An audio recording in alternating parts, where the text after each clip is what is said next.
So guys, कैसे हैं आप सब लोग। तो सब कुछ बढ़िया चल रहा है, लाइफ अच्छी चल रही है। चलिए जी, लेक्चर नंबर 25 शुरू करते हैं बिना कोई टाइम वेस्ट करे। और आज लेक्चर नंबर 25 में ज्यादा कुछ नहीं करना, सिर्फ दो क्वेश्चन करेंगे, क्वेश्चन नंबर 24 और क्वेश्चन नंबर 25। ठीक है, चलिए मेरे साथ साथ पढ़ना शुरू करेंगे। कह रहा है कि Miss Rakhi is an employee of a private company. She receives the following medical benefit. कह रहे ये मेडिकल बेनिफिट मिलते हैं from the company during the previous year 25-26। क्या क्या मिला समझिए। सबसे पहले कह रहा है reimbursement of following medical expenses, यानी कि मेडिकल एक्सपेंसेस का रियम्बर्समेंट हो रहा है। इनकर्ड बाय मिस राखी, यानी कि खर्चा पे किसने करा, खर्चा पे करा मिस राखी ने यानी इंप्लॉय ने, और उसका बाद में रियम्बर्समेंट ले लिया। समझिए मेरी बात। अगर मैं आपसे कहता हूं मेडिकल एक्सपेंसेस की बात करता हूं या मेडिकल ट्रीटमेंट एक्सपेंसेस की बात करता हूं, तो मुझे बताइए जरा इसका प्रोविजन क्या था। सर इसका प्रोविजन ये था, इसका प्रोविजन ये था, सबसे पहले तो तीन चीजें इसमें आती है। ठीक है, एक इसमें आता है कि ट्रीटमेंट कहां हुआ है। अगर ट्रीटमेंट हुआ है, ट्रीटमेंट हुआ है इंडिया में। दूसरा, सर ट्रीटमेंट हुआ है आउटसाइड इंडिया, ट्रीटमेंट हुआ है आउटसाइड इंडिया। और तीसरा अगर मैं कहूं तो मेडिकल ट्रीटमेंट से जुड़ा हुआ है एक मेडिकल अलाउंस। तो इन तीनों की बातें हमें करनी है। समझिए, कुछ याद आया क्या करते थे इसमें, क्या एग्जामिनेशन थी। सर मैं बताता हूं, देखिए अगर ट्रीटमेंट इन इंडिया है तो फिर आपको देखना है ट्रीटमेंट हुआ कहां पर है। क्या गवर्नमेंट हॉस्पिटल में हुआ है। अगर गवर्नमेंट हॉस्पिटल में हुआ है तो क्या हो जाएगा सर, वो एग्जेम्प्ट। ठीक है, अगर रिकॉग्नाइज्ड, रिकॉग्नाइज्ड हॉस्पिटल या क्लिनिक में हुआ है, एक्चुअली क्लिनिक रिकॉग्नाइज नहीं होते, हॉस्पिटल ही रिकॉग्नाइज होते हैं, तो वो भी क्या हो जाएगा, एग्जेम्प्ट। और अगर वो प्राइवेट हुआ है, प्राइवेट क्लिनिक में हुआ है या आपका प्राइवेट डॉक्टर ने करा है, तो क्या हो जाएगा सर, वो फिर हो जाएगा टैक्सेबल, फिर हो जाएगा टैक्सेबल। क्लियर है। अच्छा, उसके बाद ये था पॉइंट कि सर ये बताइए कि अगर आउटसाइड इंडिया में ट्रीटमेंट हो रहा है तो वहां पे गवर्नमेंट हॉस्पिटल तो हो नहीं सकता। तो वहां पे ये कहा गया कि भैया खर्चा क्या क्या होगा। सर वहां पे खर्चा होगा एक तो ट्रीटमेंट का, दूसरा स्टे का, तीसरा ट्रैवल का। ठीक है, तो ये भी एग्जेम्प्ट हो जाएगा। कौन सा सर, ये वाला ट्रीटमेंट और स्टे, ये दोनों क्या हो जाएंगे, एग्जेम्प्ट हो जाएंगे। ट्रीटमेंट और स्टे क्या हो जाएंगे, एग्जेम्प्ट हो जाएंगे। उसके अलावा ट्रैवल का जो खर्चा है, अच्छा एग्जेम्प्ट कितना होगा सर, exempt as per the limit of RBI, जो आरबीआई की लिमिट है उस उतना एग्जेम्प्ट हो जाएगा। अच्छा ट्रैवल कितना होगा सर, ट्रैवल भी एग्जेम्प्ट होगा सर, ट्रैवल वाला भी एग्जेम्प्ट हो जाएगा। लेकिन ये एग्जेम्प्ट कब होगा, अगर ग्रॉस टोटल इनकम कितनी होनी चाहिए, अगर ग्रॉस टोटल इनकम 2 लाख रुपए तक है, यानी कि it should be up to ₹2 lakh. अच्छा मेडिकल अलाउंस में क्या था सर, मेडिकल अलाउंस हमेशा क्या होता है, टैक्सेबल होता है। Medical allowance is always taxable. तो ये चीजें हमने करी थी क्या sir, treatment in India, treatment outside India और मेडिकल अलाउंस। ठीक है, अब ये किसको मिलेगा, यानी कि ट्रीटमेंट हो किसका रहा है। मैंने आपको बताया था ट्रीटमेंट किस किस का हो सकता है। सर ट्रीटमेंट हो सकता है या तो एम्प्लॉय का या फिर एम्प्लॉय की फैमिली का, मतलब उसकी फैमिली में से कोई हो। अब फैमिली में कौन कौन आता है याद करो। सर फैमिली में एक तो उसका हस्बैंड या उसकी वाइफ जिसको हम स्पाउस कहते हैं, फिर उसके बच्चे कहते हैं, मतलब फैमिली में बच्चे आएंगे। अच्छा बच्चे कितने, सर कितने भी हो सकते हैं, हाँ कोई लिमिट नहीं है। और कौन कौन हो सकता है सर, उसके पेरेंट्स, पार्टनर लिख रहा हूं, पार्टनर नहीं सर, पेरेंट्स और ब्रदर सिस्टर्स। लेकिन मुझे बताइए यहां पे ब्रदर सिस्टर और पेरेंट्स ये दोनों क्या होने चाहिए सर, ब्रदर सिस्टर और पेरेंट्स होने चाहिए डिपेंडेंट।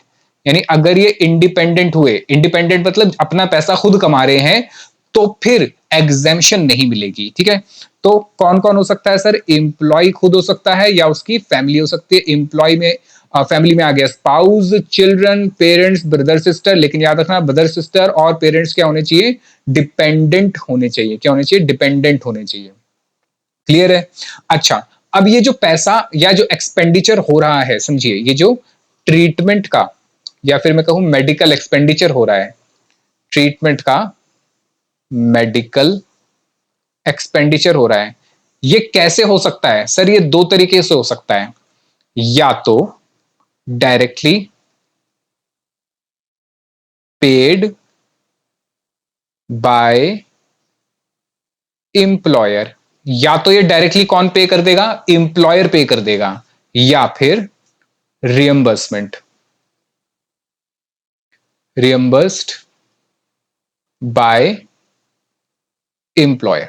दोनों में से कुछ भी हो सकता है, या तो एम्प्लॉयर डायरेक्टली पे कर दे, जैसे कॉर्पोरेट बुकिंग होती है, बड़े बड़े हॉस्पिटल्स जो होते हैं वहां कॉर्पोरेट बुकिंग होती है, वो रिकॉग्नाइज हॉस्पिटल होते हैं, उसमें कहते हैं कि भाई अगर आप कॉर्पोरेट से हो, या ये जो कॉर्पोरेट हमारे यहाँ पे लिस्टेड है, तो वहां पे सिर्फ उनको अपना इंप्लॉय आईडी देनी होती है, इंप्लॉय आईडी डालते हैं, उसकी डिटेल आ जाती है, और उसके बाद इंप्लॉय को कोई पैसा नहीं देना होता, यानी डायरेक्टली पेड बाय एम्प्लॉयर होता है, आजकल यही चलता है। लेकिन रियम्बर्स में क्या होगा, वो कहता है कि ठीक है पहले तुम खर्चा कर लो, इंप्लॉय को कह रहा है तुम्हारा जो भी बीमार है उसको ठीक करा लो, फिर बिल दे देना और बाद में मेरे से पैसे ले लेना, ठीक है। ये वाला काम पहले होता था, आजकल ये कम हो गया है, आजकल डायरेक्टली ही होता है, ठीक है। चलिए, तो ये सब हमने पढ़ा था। आइए मेरे साथ साथ क्वेश्चन पे, सबसे पहले क्या लिखा है, सबसे पहले कह रहा है उसको क्या हुआ, मेडिकल एक्सपेंसेस की रियम्बर्समेंट हुई है, तो रियम्बर्समेंट हो या डायरेक्टली पे कर दे एम्प्लॉयर, कोई दिक्कत नहीं है, ठीक है। ट्रीटमेंट कहां हो रहा है ये देखना है, ट्रीटमेंट किसका हो रहा है ये देखना है, treatment on her self employed daughter, देखो किसका हो रहा है सर, उसकी डॉटर का हो रहा है, लेकिन डॉटर क्या है सर, सेल्फ एम्प्लॉयड है। मुझे बताओ, डॉटर यानी कि बच्चे हो गए, क्या बच्चों का सेल्फ एम्प्लॉयड, यानी कि सेल्फ एम्प्लॉयड का मतलब हो गया डिपेंडेंट, क्या बच्चों का डिपेंडेंट इंडिपेंडेंट होना जरूरी है? नहीं सर, देखिए फैमिली में तो ये होता ही है कि उसका हस्बैंड वाइफ और बच्चे ये तो आएंगे आएंगे, चाहे डिपेंडेंट हो या ना हो, ठीक है। अच्छा, तो इससे फर्क नहीं पड़ता। अब देखते हैं आगे, कह रहा प्राइवेट क्लिनिक में, ओहो प्राइवेट क्लिनिक में है, इसका मतलब ये कहां पे हो रहा है सर, ये इंडिया में हो रहा होगा, कुछ नहीं दे रखा तो कहां मानोगे, ट्रीटमेंट कहां हो रहा है, इंडिया में हो रहा है, लेकिन कहां हुआ, प्राइवेट क्लिनिक में, तो प्राइवेट क्लिनिक में हुआ तो क्या होगा सर, एग्जेम्प्ट नहीं होगा, ये 4,000 क्या हो जाएगा, इस पर टैक्स लग जाएगा, टैक्सेबल परक्यूजिट।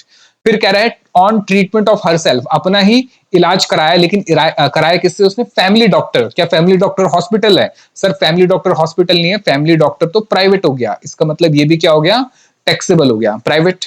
फिर on treatment of her mother in law, low mother in law तो सर फैमिली में आता ही नहीं है, मदर इन लॉ तो फैमिली में आता ही नहीं है। फिर कह रही है dependent on her in a nursing home, मुझे बताओ डिपेंडेंट है और वो भी किस पे, नर्सिंग होम में, और क्या है, mother in law, mother in law, in law sir exemption जो मिलती है वो उसके खुद के लिए, उसकी वाइफ के लिए, हस्बैंड के लिए, बच्चों के लिए, या उसके अपने माँ बाप के लिए मिलती है, मदर इन लॉ उसके सगे माँ बाप नहीं होते, सास कभी मां नहीं बन सकती। चलिए, तो मदर इन लॉ जो है क्या है, वो उसके मॉम में काउंट नहीं होगी, लॉ भी यही कहता है, ठीक है।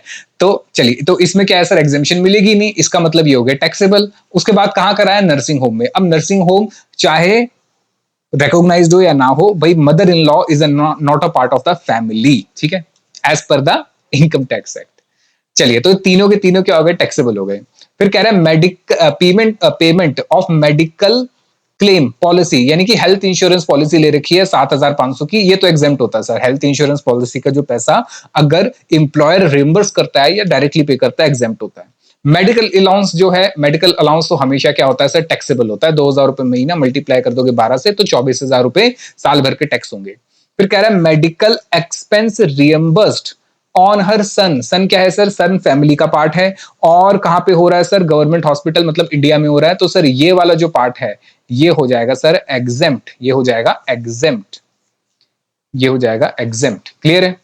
एक्सपेंस इनकर्ड बाय कंपनी, यानी इंप्लॉयर पैसे दे रहा है on treatment of her minor son, son भी क्या है उसका बेटा ही है, कहां हो रहा है sir, abroad, including stay expense, कह रहा है स्टे एक्सपेंस भी इसमें इंक्लूड है, 1,05,000 का खर्चा हुआ। Expense in relation to foreign travel of Rakhi and son, यानी राखी खुद गई और अपने बच्चे को लेकर गई for medical treatment, note limit prescribe by RBI on medical treatment and stay abroad abroad जो है 2.5 lakh per financial year under liberalisation scheme. तो क्या कहना चाह रहा है, ये कह रहा है कि सबसे पहले तो एक्सपेंस इनकर हुआ है ट्रीटमेंट पे खर्चा कितना हुआ सर, 1,05,000।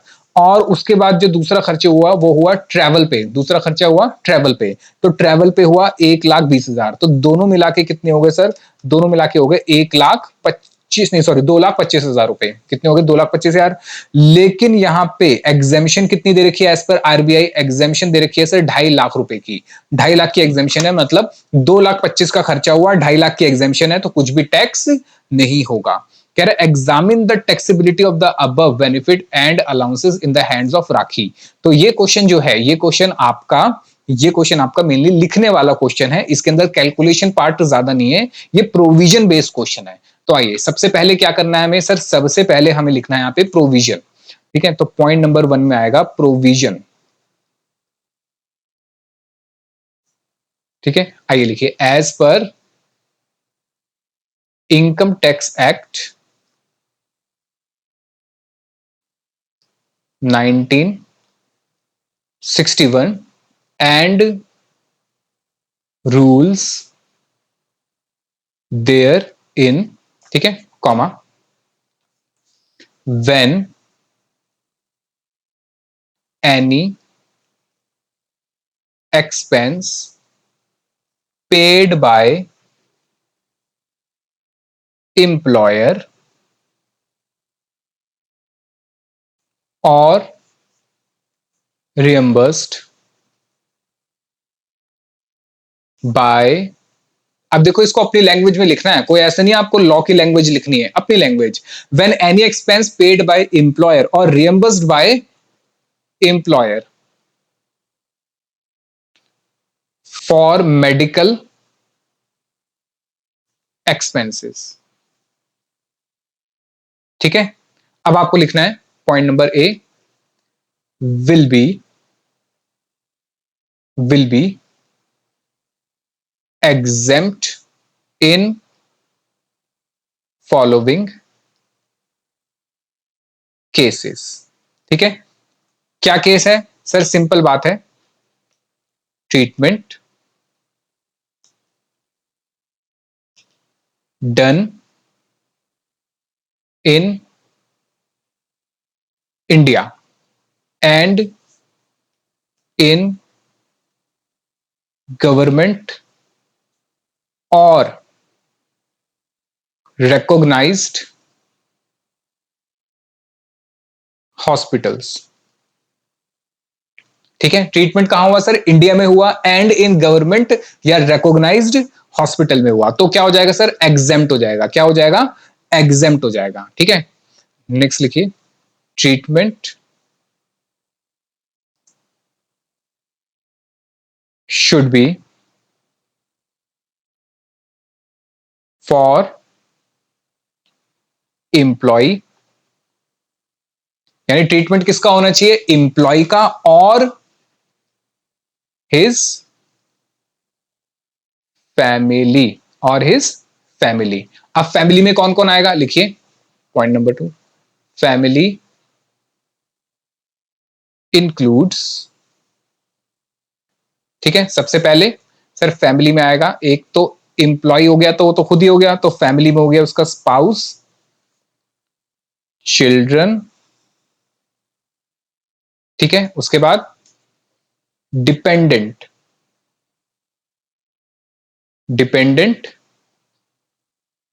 पेरेंट्स और डिपेंडेंट ब्रदर सिस्टर्स। ठीक है, क्लियर है। तो ये अगर होता है, क्या होता है सर कि भाई ट्रीटमेंट हुआ इंडिया में रिकॉग्नाइज हॉस्पिटल या गवर्नमेंट हॉस्पिटल में हुआ, ट्रीटमेंट किसका हुआ सर, एम्प्लॉय का हुआ या उसकी फैमिली का हुआ, तो क्या होगा, एग्जेम्प्ट हो जाएगा। क्या हो जाएगा, एग्जेम्प्ट हो जाएगा। ठीक है, तो इतनी बात हमें लिख देनी है, तो इतने में हमारा काम हो जाएगा। एक लाइन लिखना चाहो तो लिख सकते हो कि ये जो मेडिकल एक्सपेंस का रियम्बर्समेंट है ये क्या हो जाएगा, टैक्सेबल हो जाएगा in case treatment is done in India and in a private clinic. ये आप लिख सकते हो, लेकिन इतने में काम खत्म हो जाता है कि भाई ये करा तो एग्जेम्प्ट है। इन अदर केसेस क्या हो जाएगा, टैक्सेबल हो जाएगा। ठीक है, चलिए, तो अब जो हमारा केस है, केसेस इन क्वेश्चन, अब हमारे क्वेश्चन में ये पॉइंट नंबर 2 हो गया हमारा। सबसे पहले दिया हुआ है, देखिए सबसे पहले दिया हुआ है पॉइंट नंबर 1 दिया हुआ है। पॉइंट नंबर 1 में दिया हुआ है पॉइंट नंबर ए, जिसमें क्या कह रहा है, मेडिकल एक्सपेंसेस रियम्बर्स हुआ है किसका, सेल्फ एम्प्लॉयड डॉक्टर का, लेकिन कहां हुआ है, प्राइवेट क्लिनिक में। ठीक है, चलिए तो लिखिए medical expense reimbursed for self employed doctor will be will be taxable. क्या होगा ये, टैक्सेबल होगा, बिकॉज ट्रीटमेंट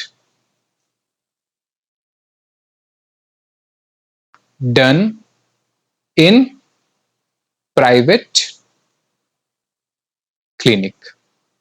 कहां पे हुआ ये, प्राइवेट क्लिनिक में। ठीक है, तो टैक्सेबल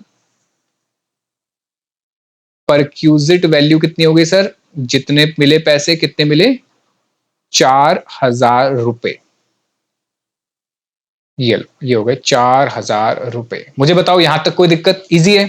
पॉइंट नंबर बी की बात करते हैं, ये तो खैर हमने कर ही लिया था, ज्यादा कुछ है नहीं, बस लिखना ही तो है।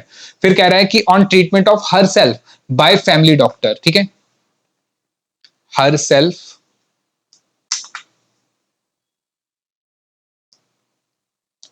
Treatment medical expense reimbursement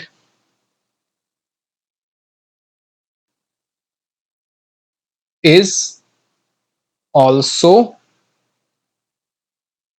taxable. ये भी क्या होगा सर, टैक्सेबल होगा, बिकॉज वही रीजन, ट्रीटमेंट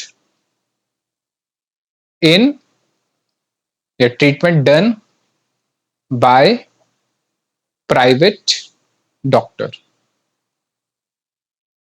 फैमिली डॉक्टर जो है क्या प्राइवेट ही तो होगा, गवर्नमेंट थोड़ी ना है वो। ठीक है, चलिए तो दोनों हमने लिख दिए। अच्छा, यहाँ पे अगर वैल्यू लिखना चाहो तो परक्यूजिट वैल्यू कितनी है, यहाँ पे कितने रुपए थे सर, परक्यूजिट वैल्यू थे 8,000 रुपए। ठीक है, अच्छा पॉइंट नंबर सी की बात करें सर, पॉइंट नंबर सी में कह रहा है treatment of her mother in law, और कहां पे हुआ, नर्सिंग होम में। तो treatment expense of mother in law is also क्या होगा, टैक्सेबल होगा, is also taxable because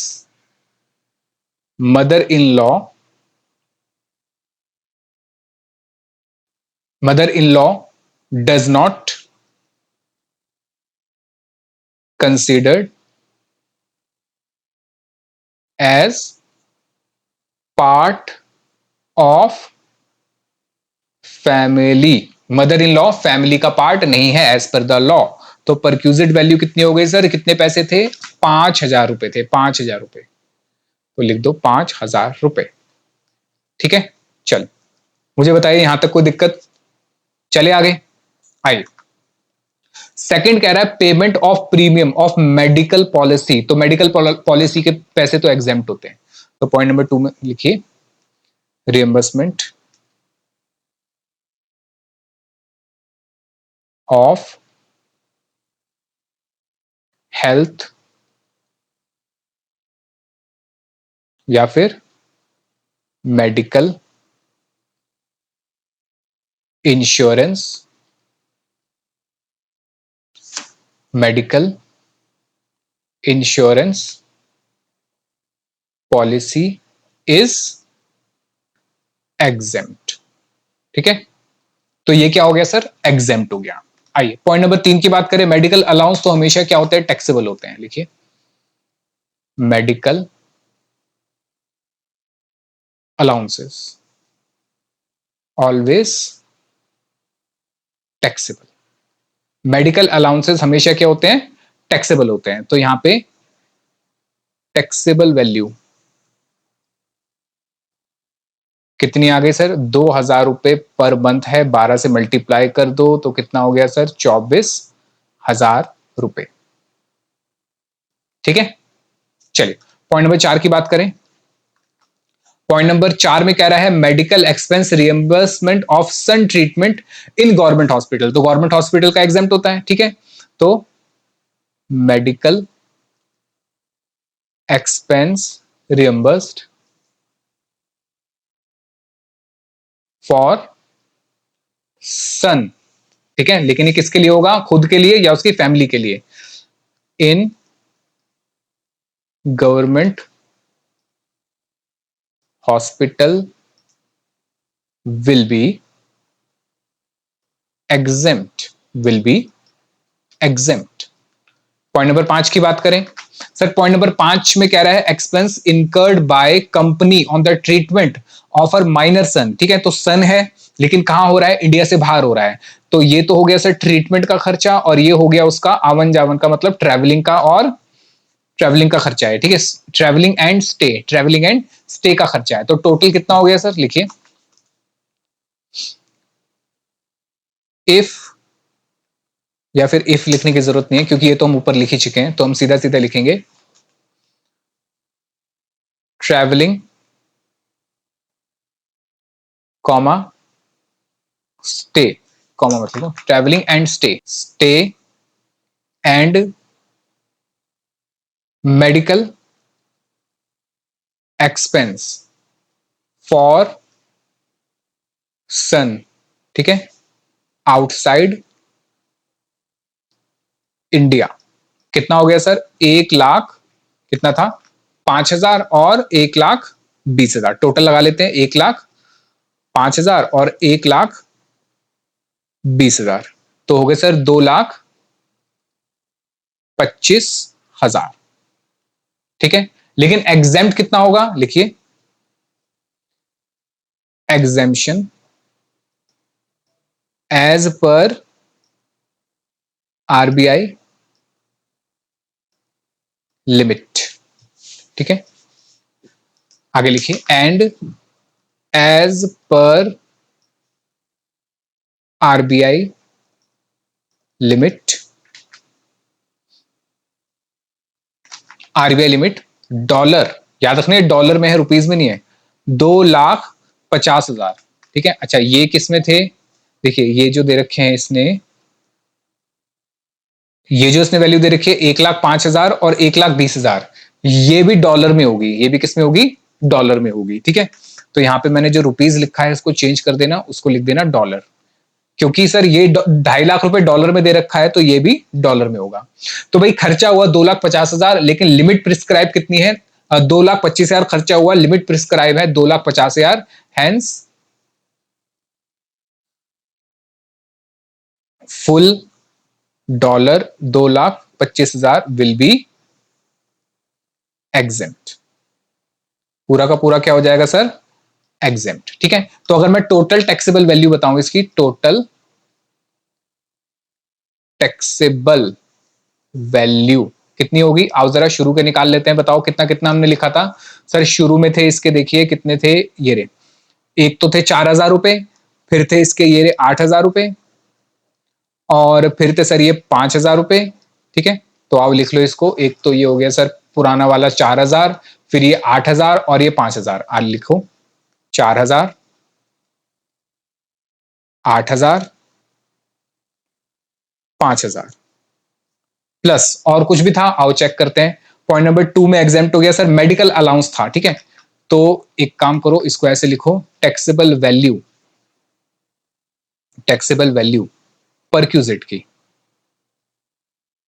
perquisite की। ठीक है, कितनी हो गई sir? Taxable value of perquisite हो गई 17,000 रुपए। 8 और 5 13 और 4 17। ठीक है, उसके बाद क्या था सर? उसके बाद था मेडिकल अलाउंस, ये भी टैक्सेबल था, मेडिकल अलाउंस। और ये कितना था सर, हमने लिखा था 2,000 रुपए महीना, 12 महीने के हिसाब से कितने हो गए सर, 12,000 रुपए। ठीक है, चलिए और बताइए क्या था। तीसरा हमारा मेडिकल अलाउंस हो गया था, चौथा एग्जेम्प्ट है, पांचवा भी एग्जेम्प्ट है, लो बस इतना। तो ये इसकी टोटल टैक्सेबल वैल्यू आ गई 29,000 टोटल। लो हो गया क्वेश्चन। क्या ये क्वेश्चन मुश्किल था? अगर आपको प्रोविजन याद है तो ये क्वेश्चन बहुत आराम से कर सकते हो। और जितना मैंने आपको लिखवाया है एग्जाम में, इतना भी ज्यादा लिखने की जरूरत नहीं है। अगर आपके पास समय कम है, समय कम है तो क्या करना है, सीधा प्रोविजन लिख देना। प्रोविजन के बाद सीधा सीधा लिख देना, जैसे पहले वाला केस था तो पहले वाले केस में सिंपल लिख देना, it is exam sorry it is taxable because treatment in private clinic. इतनी लाइन लिख के भी आप काम कर सकते हो। फिर जैसे यहां पे था पॉइंट नंबर बी कि भाई क्या था, मेडिकल एक्सपेंस था किसका, मेडिकल एक्सपेंस रियम्बर्स क्योंकि प्राइवेट डॉक्टर से हुआ। ठीक है, तो आप यहां पे भी लंबी चौड़ी कहानी इतनी ना लिख के ही लिख सकते हो, it is taxable because treatment done by private doctor, इतना लिख इन इंडिया, इतना भी लिख सकते थे। फिर उसके बाद ये सारी कहानी लिखने की जरूरत भी नहीं थी, सीधा लिख सकते it is taxable because mother in law is a not a part of family as per the provision of income tax act. इतना काम खत्म हो जाता, दो लाइन में काम हो जाता। ठीक है, जैसे यहाँ पे एक लाइन में, दो लाइन में मैंने खत्म करा दिया, ऐसे यहाँ पे ये हो गया, ऐसे यहाँ पे आप इजीली इसको लिख सकते हो। अगर समय कम है तो इतना ज्यादा लिखने की जरूरत नहीं है, आप अगर शॉर्टकट में भी लिख दोगे तो भी पूरे नंबर आपको मिलेंगे। लेकिन आपका ये जो प्रोविजन है ना शुरू में, ये प्रोविजन जो है ये बिल्कुल सही होना चाहिए भाई। ठीक है, इसमें गलती नहीं होनी चाहिए, ये प्रोविजन आपका बिल्कुल सही होना चाहिए। ठीक है, एक्चुअली क्या है, प्रोविजन और उसका एप्लीकेशन, बस ये दो चीजें हैं। तो ये क्वेश्चन नंबर 24 हमारा कंप्लीट हो गया है। आइए मेरे साथ साथ लिखेंगे क्वेश्चन नंबर 26। क्या ये क्वेश्चन आपको समझ आया? समझ आ गया तो लाइक कर दो और साथ में कमेंट करके भी बता दो कि हाँ सर समझ आ रहा है, मुझे थोड़ा मोटिवेशन मिल जाती है। क्वेश्चन नंबर 25 अच्छा क्वेश्चन है, पढ़िए। कह रहा Mister X is employed with A B limited on a monthly salary. इसकी सैलरी है कितनी, 25,000 रुपए महीने की सैलरी है, with an entertainment allowance and commission. Entertainment allowance भी मिल रहा है और कमीशन भी मिल रही है 1,000 रुपए पर मंथ ईच। अब यहाँ पे गलती मत कर देना, यहाँ पे ध्यान से करना, इसको क्या मिल रहा है, इसको एंटरटेनमेंट अलाउंस मिल रहा है और उसके साथ साथ क्या मिल रहा है सर, एंटरटेनमेंट अलाउंस के साथ साथ कमीशन मिल रही है। कितना सर, दोनों मिला के 1,000 नहीं, ये दोनों एक 1,000 रुपए हैं क्योंकि यहाँ पे लिखा है 1,000 ईच। तो 1,000 रुपए पर मंथ एंटरटेनमेंट अलाउंस मिल रहा है, 1,000 रुपए पर मंथ कमीशन मिल रही है, दोनों अलग अलग हैं। अब एंटरटेनमेंट अलाउंस क्या होता है सर, एंटरटेनमेंट अलाउंस टैक्सेबल होता है लेकिन इसकी डिडक्शन मिलती है 16(2) में, लेकिन वो मिलती है सेंट्रल गवर्नमेंट या स्टेट गवर्नमेंट एम्प्लॉय को, और ये तो किसी कंपनी में काम कर रहा है। इसका मतलब एंटरटेनमेंट अलाउंस की कोई भी डिडक्शन इसको नहीं मिलने वाली। उसके बाद ये क्वेश्चन इंपॉर्टेंट है, उसके बाद कह रहा है अ कंपनी ओन्ड, कह रहा है जो इसकी कंपनी है, क्या नाम है इसकी कंपनी का, एबी। ठीक है, तो कंपनी ओन्ड अकोमोडेशन, कंपनी ने एक घर खरीदा हुआ है, फ्लैट खरीदा हुआ है, जो कि उसको दे दिया। कहां दे दिया सर, ये दिल्ली में रहता है। फर्नीचर भी दिया है साथ में, कितने का है सर, 2,40,000 का फर्नीचर है, प्रोवाइडेड ऑन 1 अगस्त। फर्नीचर कब दिया गया है, 1 अगस्त को। इसका मतलब घर तो शुरू से उसके पास होगा अप्रैल से, और फर्नीचर कब दिया, 1 अगस्त 25 को। तो हमारा प्रीवियस ईयर जो है 25-26 हो गया इसके अंदर। फिर कह रहा है पर्सनल लोन भी दे दिया, कितने का पर्सनल लोन दे दिया, 5 लाख का पर्सनल लोन दे गया 1 जुलाई 2025 को, on which it charges interest, जिसपे इंटरेस्ट कितना चार्ज होता है, 6.75%। The entire loan is outstanding, यानी कोई भी प्रिंसिपल पे नहीं हुआ। बहुत अच्छी बात है, क्योंकि प्रिंसिपल पे होता तो मुझे हर महीने का या 2 महीने क्वार्टरली जैसे भी पे होता, मुझे हर बार क्या निकालना पड़ता, आउटस्टैंडिंग प्रिंसिपल अमाउंट। अब इसने पे ही नहीं करा तो पूरा 5 लाख ही क्या है, आउटस्टैंडिंग है। लेकिन इसको बेनिफिट क्या हो रहा है सर, इसको बेनिफिट हो रहा है, ये इंटरेस्ट दे रहा है 6.75, लेकिन 1/4/25 को एसबीआई का रेट क्या था, एसबीआई का रेट था सर 12.75, यानी 12.75 के रेट इसको नॉर्मली मिलना चाहिए था, इसको मिल रहा है 6.75, मतलब 6% का इसको इंटरेस्ट कम देना पड़ रहा है, वो इसकी परक्यूजिट वैल्यू हो जाएगी। फिर कह रहा है हिज सन, उसके बेटे को क्या दे दिया, एक मोटरसाइकिल दे दी। याद रखना कार नहीं है, कार की ट्रीटमेंट अलग होती है। क्या दे दिया, मोटरसाइकिल दे दी उसको, बिलोंगिंग टू द कंपनी, यानी कंपनी के पास एक मोटरसाइकिल पड़ी हुई थी, जो उन्होंने कहा कि एक काम कर भैया अपने बच्चे को दे दो। अब जरा समझो, बच्चा क्या इसको ऑफिशियल पर्पस के लिए यूज करेगा, सर बच्चा उसको ऑफिशियल पर्पस के लिए यूज नहीं करेगा, वो तो उसको पर्सनल पर्पस के लिए ही यूज करेगा। और वैसे भी मोटर कार के अंदर देखा जाता था, ऑफिशियल पर्पस और पर्सनल पर्पस। बाइक के अंदर या टू व्हीलर में ऐसा नहीं देखा जाता था, ठीक है। तो इसमें कंफ्यूज मत होना, मैंने आपको लिखवाया है। फिर कह रहा था company has purchase this motorcycle, company ने ये साइकिल मोटरसाइकिल, ठीक है, कितने की खरीदी? 60,000 की खरीदी थी 1 मई 2025 को। The motorcycle was finally sold to him, कह रहा है उसने इसकी ऐसी हालत कर दी कि वो वापस करने लायक ही नहीं रही। कंपनी ने कहा एक काम करो, तुम ही खरीद लो इसको, कितने पैसे दे दो? 30,000 रुपए दे दो। कितने दे दो? 30,000 रुपए दे दो। फिर professional tax paid by mister x, ये कंपनी ने पे नहीं करा, ये उसने खुद ने पे करा है। और इसकी क्या मिलती थी सर? डिडक्शन मिलती थी 16(3) के अंदर, 16(3) में डिडक्शन मिलती थी। Compute the income from salary of mister x for the assessment year 26-27, assuming mister x exercise the option of shifting out of the default regime, यानी यहां से बाहर निकल गया तो कहां गया? ओल्ड में आ गया। क्योंकि सर अगर ये न्यू में होता तो ये डिडक्शन इसको नहीं मिलती। अगर ये न्यू में होता तो इसको ये वाली डिडक्शन, अरे चल जा भाई पेन, ये डिडक्शन इसको नहीं मिलती, ठीक है। आइए जी मेरे साथ साथ लिखना शुरू करेंगे। Computation of taxable salary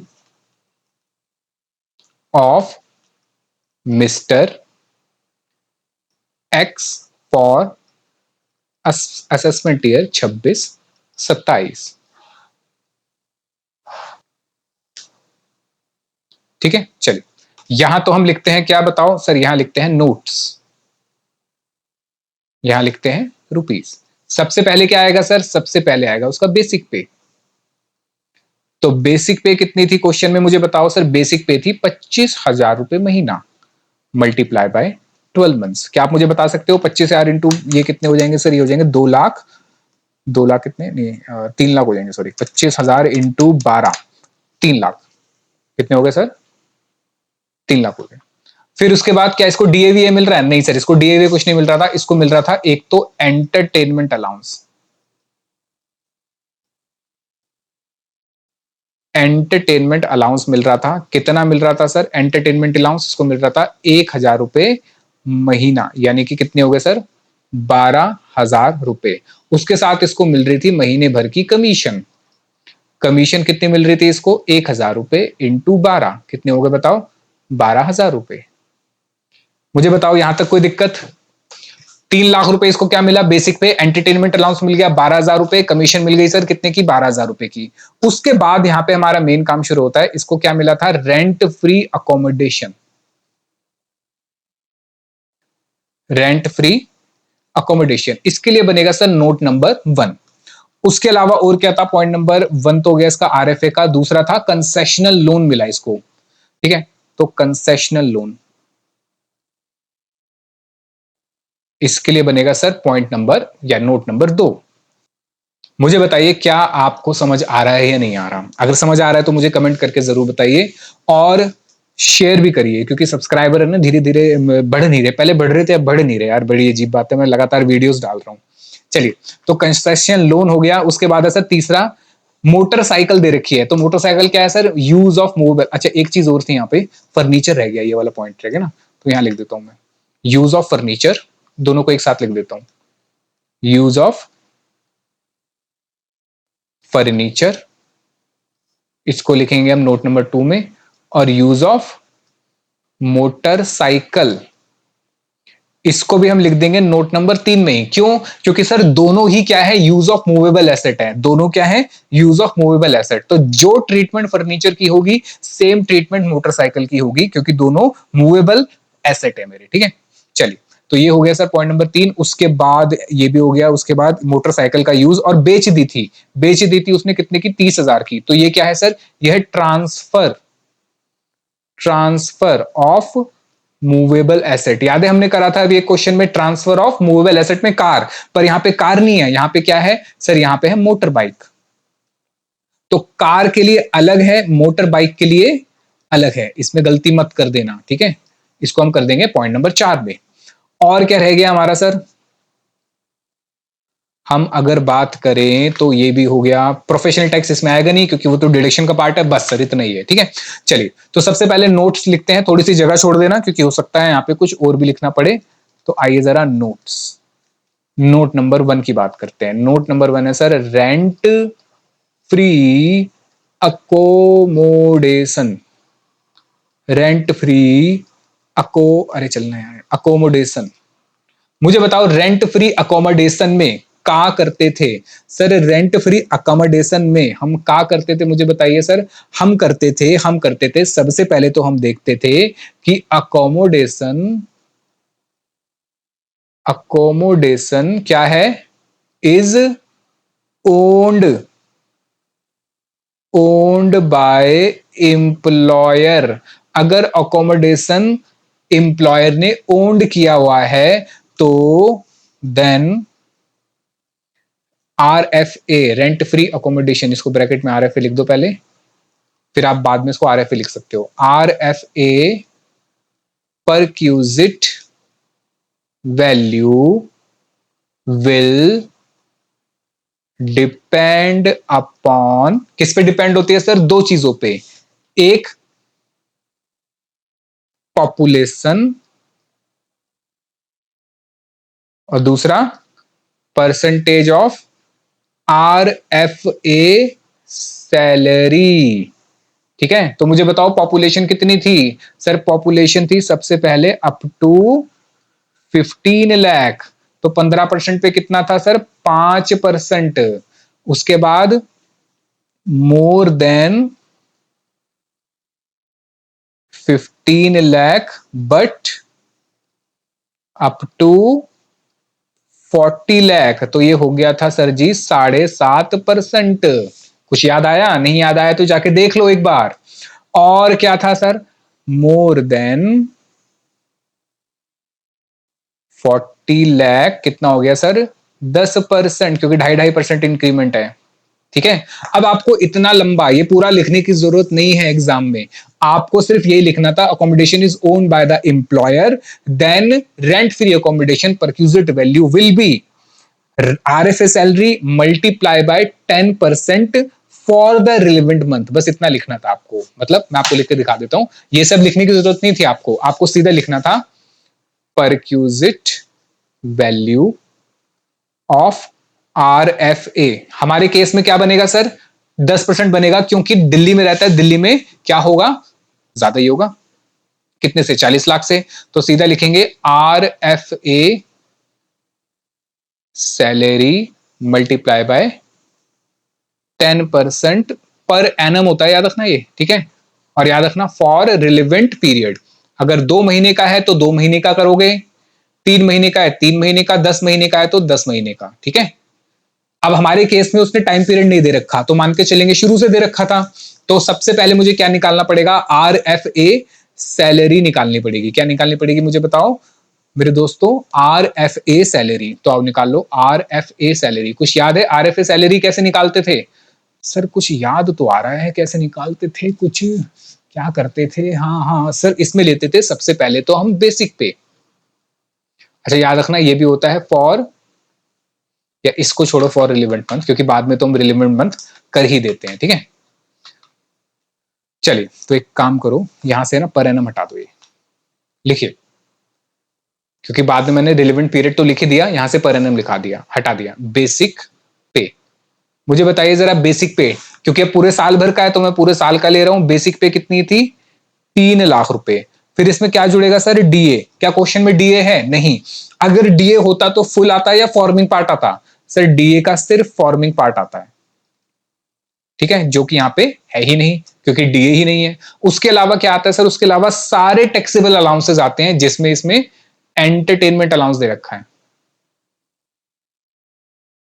entertainment allowance sir, अगर ये कितना था? 12,000।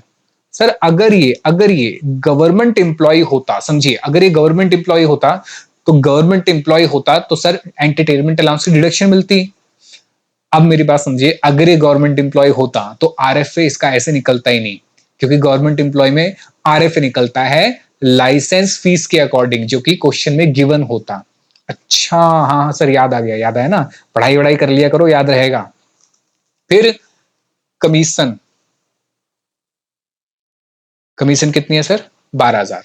फिर इसके बाद आता था सर बोनस, बोनस जितने भी इसके कैश वाले जितने हैं वो सब आते थे अदर देन परक्यूजिट।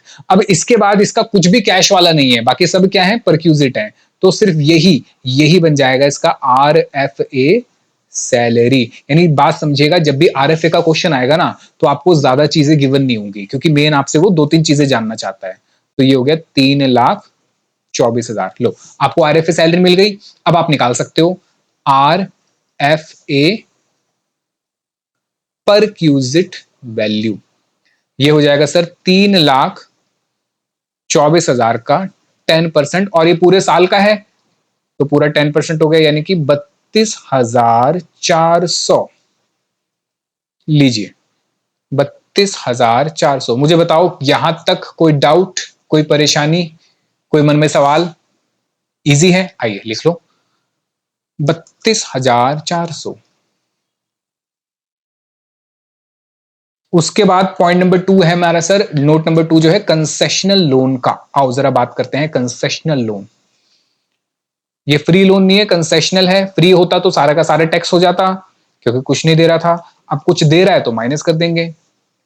कंसेशनल दो बार लिख दिया भैया, कंसेशनल लोन है और ये है फैसिलिटी। तो क्या आप मुझे यहां पे परक्यूजिट वैल्यू बता सकते हो? सर यहां परक्यूजिट वैल्यू होती है सिंपल, जो इंटरेस्ट है as per SBI minus interest actual. ठीक है भाई, इंटरेस्ट एज पर एसबीआई और इंटरेस्ट एक्चुअल। मुझे बताओ, अच्छा ये भी फॉर द रिलेवेंट पीरियड होता है।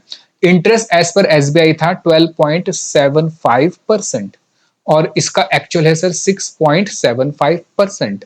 लेकिन ये है किस पे सर? ये है लोन पे। लोन कितने का है? 5 लाख का। और मुझे टाइम पीरियड बता दो, लोन कब मिला है? चेक करो जरा, लोन की डेट इसने दे रखी थी, इंपॉर्टेंट है, गलती मत कर देना।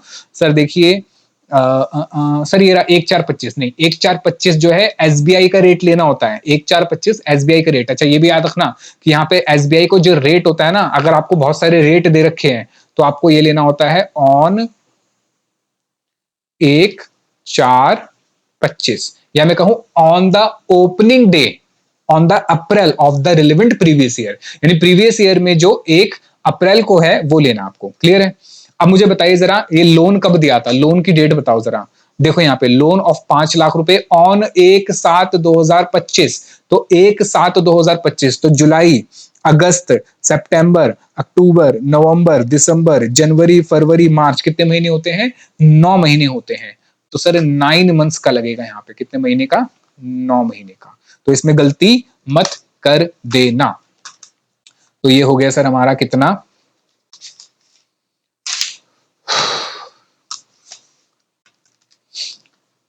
5 lakh multiply by 6% multiply by 9 divided by 12, ये होता है सर 22,500।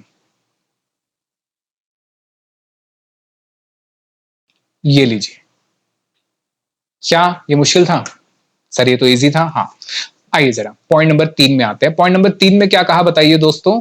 सर पॉइंट नंबर 3 में उसने कहा, पॉइंट नंबर 3 में उसने कहा कि क्या करना है आपको पॉइंट नंबर 3 में? सर पॉइंट नंबर 3 में कहा उसने, ये रहा, use of furniture. Use of furniture. तो सर यूज ऑफ फर्नीचर, जिसको आप कह सकते हो मूवेबल, मूवेबल एसेट।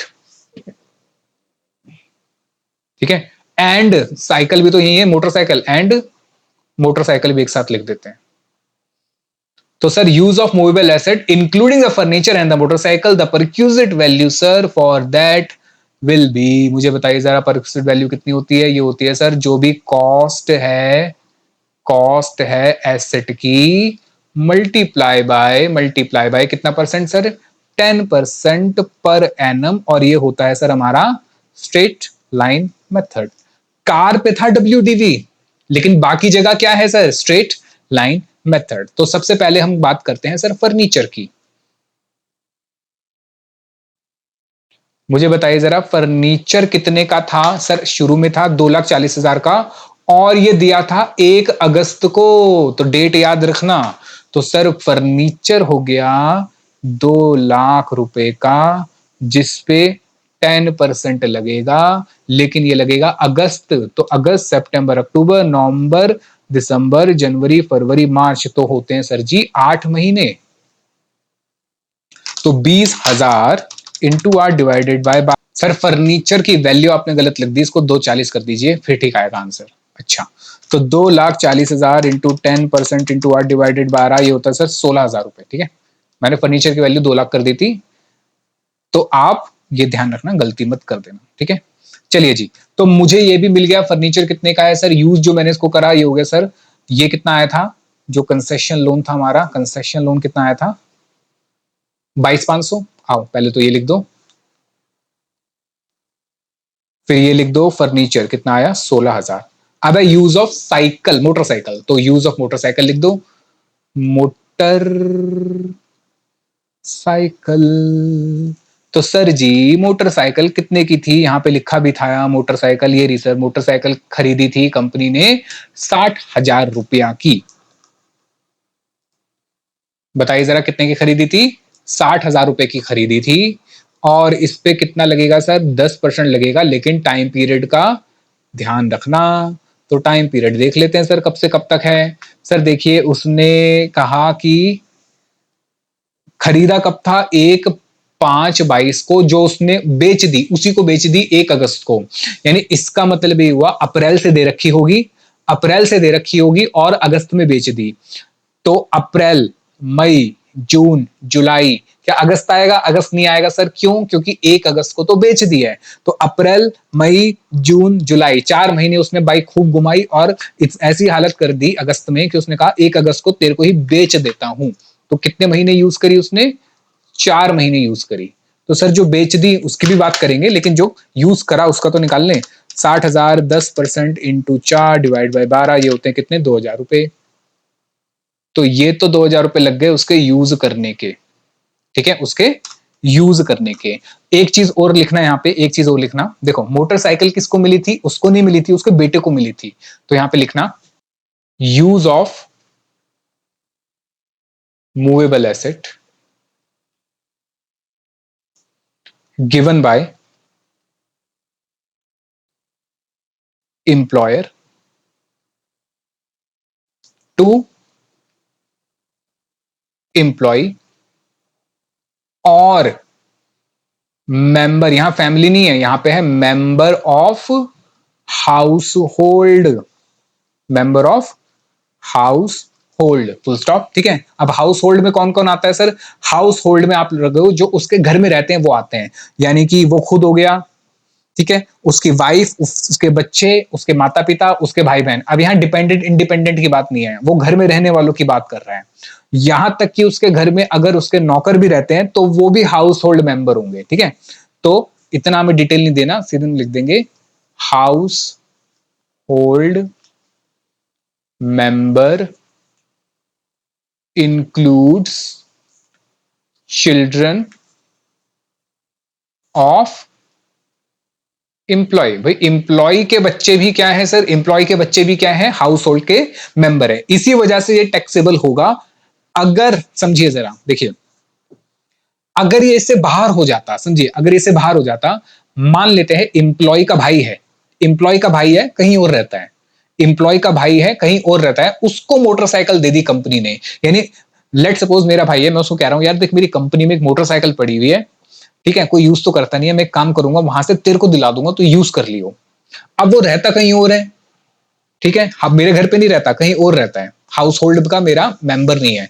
तो अब जरा समझिए, वो मेरे हाउस होल्ड का मेंबर नहीं है, वो मेरे हाउस होल्ड का मेंबर नहीं है। या लेट सपोज मेरा दूर का कोई रिश्तेदार है, चाचा वाचा, कोई रिश्तेदार है मेरा, ठीक है, मैंने उसको दिला दी, तो अब इस केस में वो हाउस होल्ड में नहीं आएगा। तो उसने जो यूज करा वो मेरे ऊपर टैक्सेबल नहीं होगा, उसने जो यूज करा उसकी परक्यूजिट मेरे ऊपर नहीं बनेगी। क्लियर है? क्योंकि परक्यूजिट कब बनेगा? जब तो वो खुद यूज करे या उसके हाउस होल्ड वाले यूज करे। तो उसने तो यूज नहीं करा, उसकी बेटे ने यूज करा, and son is included in the member of the household, therefore it is taxable as a perquisite in the hands of the employee under the head salary. Clear है? चलिए, तो ये बात हमें बतानी थी। उसके बाद क्या हुआ, इसने यही उठा के इसको बेच दिया। पहले तो ये 2000 रुपए लिख दो, 2000 रुपए यहां लिख देते हैं सर जी। फिर transfer of movable asset, motor bike उसने बेच दी। आइए जरा point number 4, transfer of movable asset, motor bike. मुझे बताओ क्या करते थे सर, मोटर बाइक हो, कार हो, कुछ भी हो, इसमें तो सिंपल परक्यूजिट वैल्यू कैसे निकलती थी मुझे बताइए दोस्तों। सर यहां निकलती थी परक्यूजिट वैल्यू, ये निकलती थी cost of asset minus 10% depreciation. लेकिन सर 10% डेप्रिसिएशन किस पे, सर ये एसएलएम पे या डब्ल्यूडीवी पे, वो लगता था, याद करो, डब्ल्यूडीवी लगता था मोटर कार पे, डब्ल्यूडीवी लगता था मोटर कार पे। लेकिन यहां पे क्या लगेगा, यहां पे लगेगा सर एसएलएम, क्योंकि ये क्या है, मोटर बाइक है, मोटर कार के लिए डब्ल्यूडीवी था। और माइनस करोगे कोई भी अमाउंट रिकवर कर ली है तो, ठीक है। अब याद रखना ये जो 10% लगता था, 10% लगता था जो, ये लिखता था 10% per annum for each completed year. अब यहां पे फाइनेंशियल ईयर कुछ नहीं देखना, आपको देखना है कि साल कब कंप्लीट हो रहा है, और लेना कहां से है, starting from date of acquisition, जब आपने एसेट को खरीदा, एक्विजिशन ऑफ एसेट। आइए जरा मेरे साथ साथ चेक करके बताइए इसने एसेट कब खरीदा। सर देखिए इसने यहां पे लिखा हुआ था कि एसेट खरीदा था, ये रहा सर, 1/5/22 को खरीदा था। तो समझिए जरा, 1/5/22, ठीक है। और मुझे बताओ इसने बेचा कौन सी डेट पे है, सर इसने जो बेचा है, इसने जो बेचा है 1 अगस्त को बेचा है। कब बेच दिया, 1 अगस्त को। तो 1/5 यहां पे, यहां लिख देता हूं 1/8/22। अब आपको 1/5/22 से एक साल पूरा करना है, तो 1/5/22 से एक साल पूरा होगा 1/5/23। फिर एक साल पूरा होगा, ये गलत लिख दिया मैंने, इसको ठीक करो, 1/8/25 है, 1/8/25 को बेच दिया, ठीक है। फिर 1/5/22 से एक साल कंप्लीट होता है 1/5/23। फिर 1/5/23 से एक साल कंप्लीट होता है 1/5/24। फिर 1/5/24 से एक साल कंप्लीट होगा कब, यहां पे 1/5/25, ठीक है। अब मुझे बताओ 1/5/25 से फिर साल कब कंप्लीट होगा, ये होगा सर 1/5/26। अब मुझे बताइए जरा कितने साल कंप्लीट हो गए, कितने साल कंप्लीट हो गए, ये बीच में गलत डाल दिया, इसकी जरूरत नहीं थी। कितने साल कंप्लीट हो गए, 1/5/24 के बाद कंप्लीट होगा सर 1/5/25। तो 1/5/22 के बाद 1/5/23, एक साल, 22/23, फिर 23/24, फिर 24/25, क्योंकि 1/8/1/5 के बाद आएगा, 1 अगस्त 1 अप्रैल मई के बाद आएगा। फिर अगला कब कंप्लीट होता, 1/5/26 में होता, लेकिन उसने पहले ही क्या कर दिया सर, पहले ही बेच दिया। तो ये वाला साल तो कंप्लीट ही नहीं हुआ, क्योंकि हमें यहाँ पे फ्रैक्शंस को इग्नोर करना है, हमें देखना है कंप्लीटेड ईयर कितने हैं। क्या देखना है हमें, कंप्लीटेड ईयर। तो सर ये ईयर कंप्लीट हुआ मेरा, ईयर 1, ईयर 2 और ईयर 3, ये कंप्लीट नहीं हुआ, क्योंकि इसी दिन पे क्या हुआ सर, इतने टाइम में ही उसने बाद में बेच दिया, वो यहां तक पहुंच ही नहीं पाया। समझ आया, ठीक है। तो इस दिन को उसने क्या करा, बेच दिया। तो ईच कंप्लीटेड ईयर, कितने कंप्लीट ईयर हुए सर, 3 कंप्लीट ईयर हुए, ठीक है। तो यहां पर हुए 3 कंप्लीटेड ईयर। अब इसमें ध्यान रखना, इसमें एग्जाम में गलती मत कर देना। क्या मैं आपको दोबारा से समझाऊं या आप समझ गए, समझ गए कि भैया एक समझो दोबारा, 1/22 से 23 एक साल, 23 से 24 2 साल, 24 से 25 3 साल। अब उसके बाद अगस्त में बेच दिया, तो 25 के बाद पूरा साल पूरा ही नहीं हुआ, क्योंकि पूरा साल कब होता, 1/5/26 को, तो वहां तक गई नहीं। तो ये तो क्या हुआ, मंथ हुए, मंथ को इग्नोर कर देना है। 3 साल कंप्लीटेड हो गए, 3 साल का डेप्रिसिएशन लेना है, वो भी स्ट्रेट लाइन मेथड में। कार में लेते हैं कितना, डब्ल्यूडीवी लेते हैं। तो परक्यूजिट वैल्यू हो गई यहाँ पे। मुझे बताओ कितनी की कॉस्ट है, 60,000 रुपए, माइनस 10% पर एनम इनटू कितनी वैल्यू है सर, 60,000, कितने साल के लिए सर, 3 साल के लिए। अब यहाँ 3/12 मत कर देना, वो मंथ होता है। तो ये हो जाएगा सर 6000 मल्टीप्लाई बाय 3, 18,000 होते हैं, मल्टीप्लाई बाय 60,000, ये बचेगा सर 42,000। ठीक है, ये हो गया सर 42,000। लो, क्या किसी को कोई समस्या, कोई परेशानी? क्या ये क्वेश्चन मुश्किल लगा आपको? लीजिए, आओ इसकी वैल्यू पुट कर दो 42,000। सर ये तो है कि हम जितने क्वेश्चन कर रहे हैं ना उतना ज्यादा समझ आ रहा है, क्योंकि पहले तो हमने क्या करा, पहले तो हमने पढ़ लिया, अब उसके बाद हम क्या कर रहे हैं, क्वेश्चन कर रहे हैं, तो क्वेश्चन करने से ज्यादा समझ आ रहा है ना। 32,400 plus 25,500 plus 16,000 plus 2,000 plus 42,000, total हो गया सर 1,14,900। ये क्या आ गया sir, gross taxable salary, gross taxable salary. अब इसमें से क्या माइनस होगा सर, इसमें से माइनस होगा डिडक्शन। ठीक है, सबसे पहले स्टैंडर्ड डिडक्शन, जो 16(1) की डिडक्शन है, तो आपको सेक्शन याद रखने की जरूरत नहीं है, सीधा लिखो स्टैंडर्ड डिडक्शन। कितनी सर, न्यू रिजाइम में याद रखना कितनी डिडक्शन है, 50,000 की। उसके बाद कौन सी मिलेगी सर, एंटरटेनमेंट अलाउंस की। हाँ हाँ सर, एंटरटेनमेंट अलाउंस तो मिल रहा था इसको, उसकी मिलेगी, तो लिखो एंटरटेनमेंट अलाउंस। कितनी मिलेगी मुझे बताओ सर, एंटरटेनमेंट अलाउंस की जो डिडक्शन थी वो थी 20% ऑफ सैलरी, उससे बेसिक पे, 20% ऑफ सिर्फ बेसिक पे, लेकिन वो किसके लिए थी, सेंट्रल गवर्नमेंट और स्टेट गवर्नमेंट के लिए, ना तो ये सेंट्रल गवर्नमेंट का है ना स्टेट गवर्नमेंट का है, इसलिए इसको यहाँ पे नहीं मिलेगा। और तीसरा था सर प्रोफेशनल टैक्स। क्या इसने प्रोफेशनल टैक्स पे करा है, हाँ सर इसने प्रोफेशनल टैक्स पे करा है, कितना पे करा है, 2,000 रुपया पे करा है सर जी, 2,000 रुपया। तो ये माइनस हो जाएगा, तो 1,14,900 माइनस 52,000, तो सर इसकी जो नेट टैक्सेबल इनकम आ गई वो आ गई 62,900, नेट टैक्सेबल इनकम। ये लीजिए, क्वेश्चन खत्म, लेक्चर भी खत्म, क्योंकि 2 ही क्वेश्चन करने थे इस लेक्चर में। तो मैं ऐसे ही 2-2 3-3 क्वेश्चन करा के डेली बेसिस पे लेक्चर डालता रहूंगा, जिससे आपका फ्लो भी बना रहेगा, मेरा भी फ्लो बना रहेगा, और इसी के साथ पढ़ते रहिए, खुश रहिए। अगर ये लेक्चर समझ आया है तो लाइक करिए और शेयर जरूर करिए अपने दोस्तों के साथ, क्योंकि मेरे सब्सक्राइबर बढ़ नहीं रहे हैं। ठीक है, तो चलिए, मतलब वीडियो देखते हैं लोग लेकिन लाइक सब्सक्राइब नहीं करते, बड़ी अजीब बात है। चलिए जैसे भी है, मिलता हूं आपसे अगले लेक्चर में, तब तक के लिए पढ़ते रहिए, खुश रहिए, लाइफ को एंजॉय करिए। मिलता हूं आपसे अगले लेक्चर में। ओके।